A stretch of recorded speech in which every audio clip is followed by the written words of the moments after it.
వృశ్చిక రాశి వారికి విశ్వావసునామ సంవత్సర గోచార ఫలితాలు ఏ విధంగా ఉన్నాయో తెలుసుకునేటటువంటి ప్రయత్నం చేద్దాం. వృశ్చిక రాశి వారికి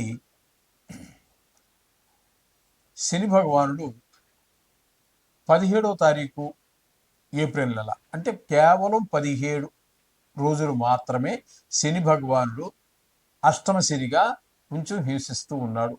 గత 2.5 సంవత్సరాల నుంచి హింసిస్తున్నాడు. అందులో శేషభాగం 17 రోజులు ఉండిపోయింది.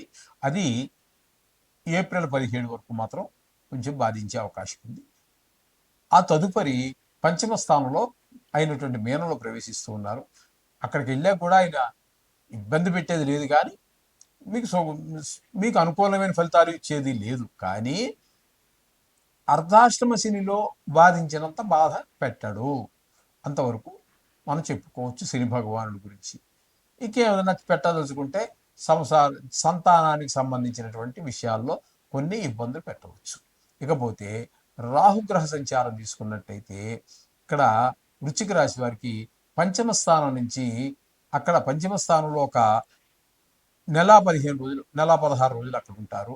అక్కడ మీకు అనుకూలమైన ఫలితాలు ఇచ్చేది లేదు. తదుపరి చతుర్థంలో ప్రవేశిస్తూ ఉన్నారు. చతుర్థంలో కూడా రాహు మీకు అనుకూలమైన ఫలితాలు అయితే ఇవ్వజాలరు. ఇక్కడ సుఖాలు సౌఖ్యాలు అన్నీ అందకుండా చేస్తారు. అక్కడ పిల్లల విషయంలో కొంచెం ఇబ్బంది పెరిగేటువంటి ప్రయత్నం చేస్తారు. రాహు శని యొక్క ప్రభావం మనం చెప్పుకోవడం జరిగింది. ఇకపోతే వీరికి గురు యొక్క సంచారము 8వ తారీఖు 5వ నెల, అంటే నెల మీద 8 రోజులు సప్తమ స్థానంలో సంచారం చేస్తున్నారు.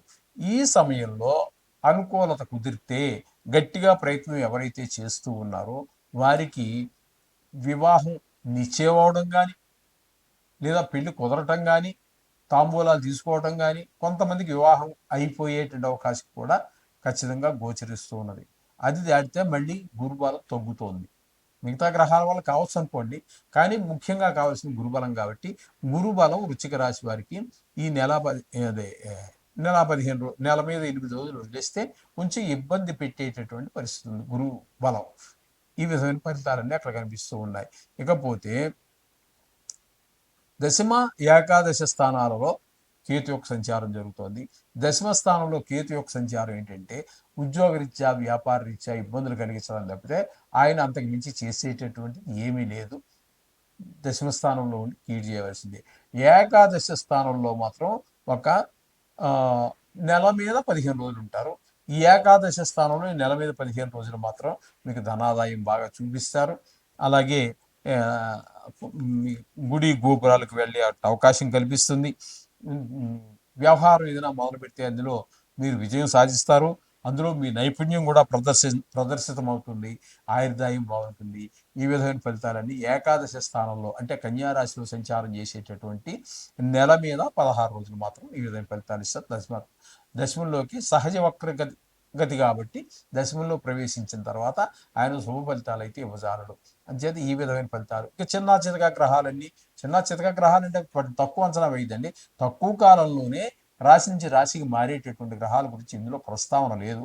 వాటి ఇంపార్టెన్స్ కూడా, వీటికి ఈ 4 గ్రహాలకి ఎంత ప్రాముఖ్యత ఉన్నదో నెలవారీ కానీ, పక్ష ఫలితాలు కానీ, లేదా వార ఫలితాలు కానీ, అంతర్చక్ర ఫలితాలు, వాటిలో వాటి యొక్క ప్రభావం కూడా అంత ఇదిగాను ఉంటుంది, తీక్షణంగాను ఉంటుంది.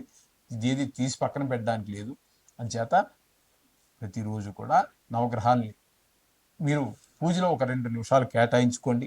అలాగే గ్రహాల యొక్క పరిస్థితి బాగాలేనటువంటి వారికి ఒక సువర్ణ అవకాశం ఏంటంటే ఈ సంవత్సరంలో రేపు 6వ తారీఖున, అంటే ఏప్రిల్ 6వ తారీఖున శ్రీరామనవమి వస్తున్నది.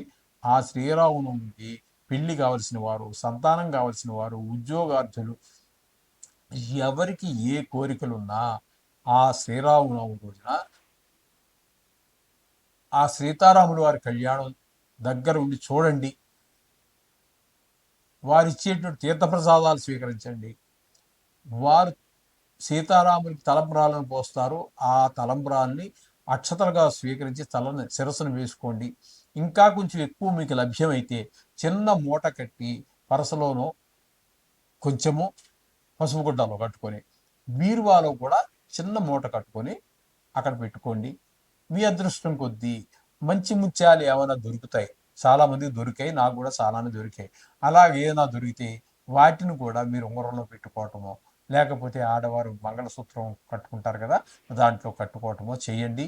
ఇంకా 1, 2 ఉంటే అది కూడా బీరువాలో పెట్టండి.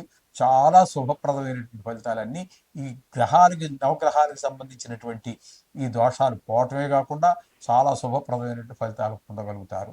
అలాగే ఇంకా కష్టాలు, కొన్ని గ్రహాలు ప్రతికూలత ఎక్కువగా ఉన్నటువంటి వారు ప్రతి నెలలోనూ వచ్చేటటువంటి సంకటహార చతుర్థి రోజున ఆ వినాయకుడికి కూడా పూజ చేయించుకోండి. తప్పనిసరిగా మీకు సంకటాలన్నీ కూడా సంకటహర అంటే హరించేస్తారు. కష్టాన్ని హరించేటటువంటి గణేశుడి యొక్క చతుర్థి, సంకటహర చతుర్థి. ఆ రోజున అది చేసుకోండి. కొన్ని కొన్ని సందర్భాల్లో కొన్ని గుళ్ళల్లో సంవత్సరానికి సరిపడా డబ్బులు కట్టించుకుంటారు. మీరు వెళ్ళినా వెళ్ళకపోయినా మీ గోత్రనామాలతో చేస్తుంటారు. అలా అని చెప్పేసి డబ్బులు ఉన్నాయని కట్టేయడం కాదు, వెళ్ళడానికి ప్రయత్నం చేయండి. ఏదైనా కుదరని పక్షంలో మాత్రం 1, 2 సార్లు మిస్ అయినా అసాది మ్యాక్సిమం కొన్ని గుళ్ళల్లో సాయంత్రం చేస్తారు, కొన్ని గుళ్ళల్లో పొద్దుటే చేస్తారు. మీ సౌలభ్యాన్ని బట్టి అక్కడ గుళ్ళో ఏ టైం చేస్తారో కూడా తెలుసుకోండి. మీకు టైం ఉండే ఏమాత్రం అవకాశం ఉన్నా మీరు తప్పకుండా వెళ్ళండి. ఆ గణేష్ యొక్క ఆ అభిషేకాన్ని చూడండి. మీకు అన్ని సకల శుభాలు కలగాలని ఆ దేవుని ప్రార్థిస్తూ ఉన్నాం. శుభం భూయాలు. మీనరాశి వారికి విశ్వావసునామ సంవత్సరంలో గోచార ఫలితాలు ఏ విధంగా ఉంటాయనేది సశాస్త్రీయమైన పద్ధతిలో తెలుసుకునేటువంటి ప్రయత్నం చేద్దాము. ఈ మీనరాశి కిందకి ఏ నక్షత్రాల వారు చెందుతారు అనేటువంటి చూసుకున్నట్టయితే పూర్వాభాద్ర 4వ పాదం, ఉత్తరాభాద్ర 1, 2, 3, 4 పాదాలు, రేవతి 1, 2, 3, 4 పాదాలు.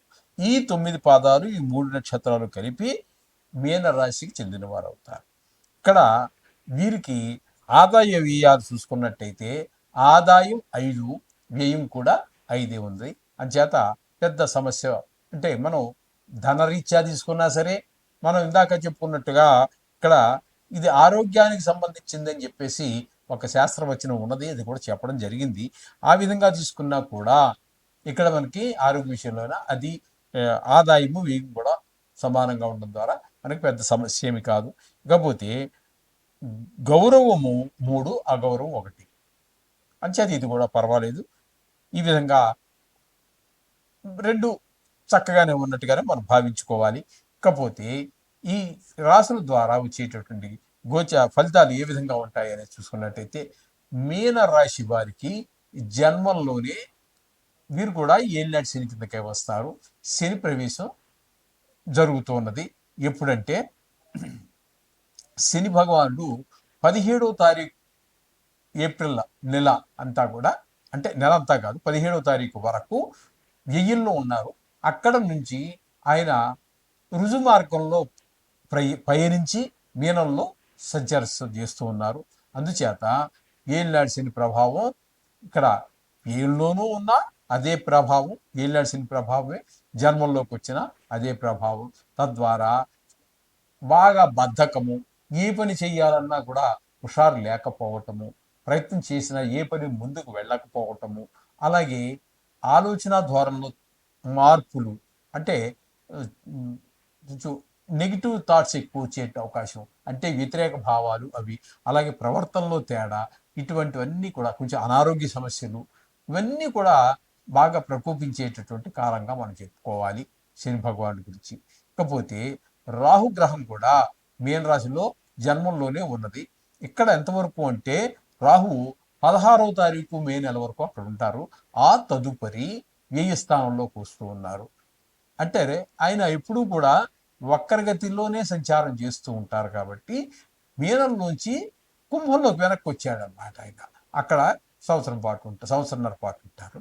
ఇక్కడ మొత్తం మీద రాహు కూడా జన్మంలోనూ వ్యయంలోను, శని కూడా జన్మంలోను వ్యయంలోను. ఈ విధమైన పరిస్థితి ద్వారా ఇక్కడ మీకు శని వలన కానీ రాహు వలన కానీ ఏ విధమైనటువంటి శుభ ఫలితములు కలగనేరవు. అందుచేత ఇక్కడ వ్యయంలో ఉన్నప్పుడు డబ్బు ఖర్చు అవన్నీ జరుగుతూ ఉంటాయి. ఇక జన్మంలో ఉన్నప్పుడు గాయాలు అవటము, ఇలాగే ఈ రాహు వల్ల దోమలు, బల్లులు, తేళ్ళు, జెర్రులు ఇట్లాంటి వల్ల కూడా ఉండేటువంటి అవకాశం ఉంటుంది. ఆలోచన ధోరణి బాగుండదు. కామ, క్రోధ, లోభ, మోహ, మమశ్చర్యాలన్నీ కూడా విజృంభించే అవకాశం రాహు వల్ల కలుగుతూ ఉంటుంది. ఈ విధమైన ఫలితాలన్నీ కూడా మనకి ఇక్కడ జరుగుతూ ఉన్నాయి శని రాహుల వల్ల. ఇకపోతే తృతీయంలో గురు యొక్క సంచారం ఒక నెల, అంటే 5వ నెల 8వ తారీఖు వరకు, అంటే ఒక నెల 8 రోజుల పాటు తృతీయంలో సంచారం. ఆ తృతీయంలో సంచారం శుభ ఫలితములను ఇవ్వజాలదు.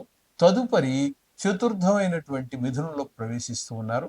అక్కడ కూడా ఏ విధమైనటువంటి శుభ ఫలితములను ఇవ్వజాలరు. గురు ప్రభావం కూడా ఏమీ అనుకూలమైన పరిస్థితి లేదు. ఇకపోతే కేతువు సప్తమంలో, అంటే కన్యలో కొద్ది రోజుల పాటు, అంటే 16వ తారీఖు 5వ నెల, అంటే ఇంచుమించుగా నెలన్నర ఇక్కడ సంచారం చేస్తూ ఉన్నారు సప్తమ స్థానంలో. అక్కడ మీకు భార్యాభర్తల మధ్యన ఒక జాయింట్ వ్యాపారమో, వ్యవసాయమో, లేకపోతే ఏదో వృత్తిలో జాయింట్గా చేసేటటువంటి వారి మధ్య కూడా అభిప్రాయ భేదాలు వచ్చే అవకాశం ఉంటుంది. ఇకపోతే తదుపరి సహజంగానే వక్రగతి కాబట్టి కేతువుది కూడా ఆయన 6వ స్థానంలో ప్రవేశిస్తూ ఉన్నారు. షష్టమ స్థానంలో ప్రవేశించిన తర్వాత ఆయన మాత్రం సంవత్సరం అంతా అక్కడే ఉంటారు. ఆ నెల 15 రోజులు వదిలేస్తే మీకు 10 నెలల 15 రోజుల పాటు మీకు అనుకూలమైనటువంటి ఫలితాలే మనకి కేతువు అనుకూలమైన ఫలితాలు ఇస్తాడు. తద్వారా ఏంటంటే అప్పులు పుట్టటమని, అలాగే శత్రువులు మిత్రులుగా మారటమని, ఈ విధమైనటువంటి మంచి ఏదో ఇల్లు కొనుక్కోవటానికో, గృహానికి కొనుక్కోవటానికో, లేకపోతే వైద్య నిమిత్తమో, లేకపోతే పిల్లల అబ్రాడ్ అంటే విదేశీ యానం కోసమో, ఇదేనుకో మీరు మొత్తం మీద గట్టిగానే ప్రయత్నం చేస్తున్నారో ఆ ప్రయత్నం నెరవేరుతుంది, మీకు అప్పు పుడుతుంది, ఆ డబ్బు కూడా సద్వినియోగం అవుతుంది. ఈ విధమైన ఫలితాలన్నీ కూడా కేతు వల్ల కలుగుతూ ఉన్నాయి. లేదు మీరు ఎవరికైనా అప్పు బాకీ ఉన్నారు, ఎప్పటి నుంచో తీర్చలేకపోతున్నారు, వడ్డీ గాత్రం కట్టుకుంటూ ఉన్నారు, అది తలకు మించిన భారం అవుతూనే ఉంది. ఈ సందర్భంలో 6వ స్థానంలో కేతు సంచారం చేస్తున్నారు. కేతు 6వ సంచారం చేస్తున్నారు కాబట్టి ఈ మీనరాశి వారు వారి అప్పు తీర్చేసి అమ్మయ్య తలనొప్పి వదిలిందిరా అనుకుని హాయిగా ఊపిరి పీల్చుకునేటువంటి పరిస్థితులన్నీ కూడా కేతు ప్రభావం వల్ల ఏర్పడే అవకాశం ఉంది. అయితే ఇక్కడ మీకు కేతువు తప్పితే శని కానీ, రాహువు కానీ, గురువు కానీ యోగించటం లేదు. చాలా గ్రహాలన్నీ కూడా ప్రతికూలంగానే ఎక్కువగా కనిపిస్తున్నాయి. ఈ చిన్న గ్రహాలు అనేవి మనకు తెలుసున్నదే కదండి. మొత్తం మీద గోచారంలో ఎక్కువ రాసుల్లో శుభ ఫలితాలు ఇచ్చేటువంటి గ్రహం, 10 రాసుల్లో శుభగ్రహాలు ఇచ్చే ఫలితం ఒక్క గ్రహం శుక్రుడు. అలాగే 7 రాసుల్లో శుభ ఫలితాలు ఇచ్చేటటువంటి గ్రహం బుధుడు. మిగతా గ్రహాలన్నీ కూడా 3 స్థానాలు అట్లా ఉంటాయి, 4 స్థానాలు, ఇంతకు మించి ఇచ్చేటటువంటివి ఏం లేవు. కాబట్టి ఇది కేవలం గోచారం, ఇది మీ వ్యక్తిగతం కాదు, రాశిగతమైనటువంటిదే. కాబట్టి దీన్ని చూసి మీరు కంగారు పడాల్సిన పని లేదండి. మీ వ్యక్తిగత జాతకాన్ని మా చేత రాయించుకోవచ్చు, లేదా నిష్ణాతులైన మీరు ఎవరి చేతన రాయించుకోండి. దానికి మీ గోచార ఫలితాన్ని సమన్వయం చేసుకుని చూసుకోండి. అప్పుడు మంచి రిజల్ట్స్ వస్తాయి. మిమ్మల్ని భయభ్రాంతులు చేయటం కానీ, లేదా అతిశయోక్తులు చెప్పి మిమ్మల్ని ఉత్సాహపరి చేయటం ఏముండదు, జరిగేది ఏముండదు. రేపు ఎవరో కోట్లు ఇచ్చేస్తాయి మీకు, ఏదో అమ్మాయి మీకు వినడానికి బాగానే ఉంటుంది, అక్కడ ఏం జరగదు. 2 సార్లు చెప్తాను, మీరు సంతోషపడతారు. మూడోసారి ఇది ఇంతే జరగని వ్యవహారం, ఇంకా పిచ్చి మాటలని మీరే తీసి పారేస్తూ ఉంటారు. ఈ విధమైన పరిణామాలన్నీ జరుగుతుంటాయి. అందుచేత శాస్త్రం ఎంతవరకు చెప్పిందో అంతవరకు చెప్తాం. దానికి మించి ఒక్క మాట కూడా ఎక్స్ట్రా చెప్పడం జరగదు. ఇది మీకు దీనికి నచ్చితే మీరు మా ఛానల్ లైక్ చేయొచ్చు, లేకపోతే వదిలేయచ్చు. దీని గురించి ఏదో మీరు అసలు మా ఛానల్ని సబ్స్క్రైబ్ చేయండి, బెల్ నొక్కండి, ఇవేమీ మేము చెప్పమండి. సబ్జెక్ట్ నచ్చితే చేస్తారు, లేకపోతే మానేస్తారు. యథార్థం తీసుకురావాలి అనే ఉద్దేశంతో పెట్టబడినటువంటిది ఈ ఛానల్. కాబట్టి మీరు ఈ 3 గ్రహాలు ప్రతికూలంగా ఉన్నాయి కాబట్టి, అందులో శని మీకు ఏళ్ళనాడు శని కాబట్టి, శనికి మీ ఆర్థిక స్తోమతను బట్టి జపశాంతి చేయించుకోవటం మంచిది. ఇలాగే రాహు కేతువులు కూడా ఏదో సంథింగ్ దానాలు ఇవ్వటమో, లేకపోతే 40 రోజుల పాటు నవగ్రహాల చుట్టూ తిరగటమో ఏదైనా చేసినట్టయితే మీకు అనుకూలమైన పరిస్థితులు వస్తాయి. అలాగే గురువుకు సంబంధించినటువంటి శనగలు, కేతుకు సంబంధించినటువంటి ఉలవలు, రాహుకు సంబంధించినటువంటి మనకి ఇప్పుడు కేతువు అనుకూలంగానే ఉన్నాడు కాబట్టి అవసరం ఏమీ లేదు. రాహువు సంబంధించి మినువులు, నువ్వులు దానం చేయడము ఏదో చేసినట్టయితే మీకు కొంత సుపరిణామాలు ఉంటాయి. అలాగే రేపు 6వ తారీఖున వచ్చేటటువంటి శ్రీరామనవమికి మీరు ఆ శ్రీరామనవమి కళ్యాణం చూడండి, తీర్థప్రసాదాలు స్వీకరించండి, అక్షతలు కూడా శిరస్సును ధరించండి, శుభం జరుగుతుంది. అలాగే ప్రతి నెలలోనూ వచ్చేటటువంటి సంకటహర చతుర్థి ఉంది కదండి, అది కూడా మీ మీ యొక్క కష్టాన్ని తప్పకుండా తొలగిస్తుంది. అది మనస్ఫూర్తిగా నమ్ముకొని అది కూడా చేసుకోండి, మీకు సకల శుభాలు కలుగుతాయి. శుభం.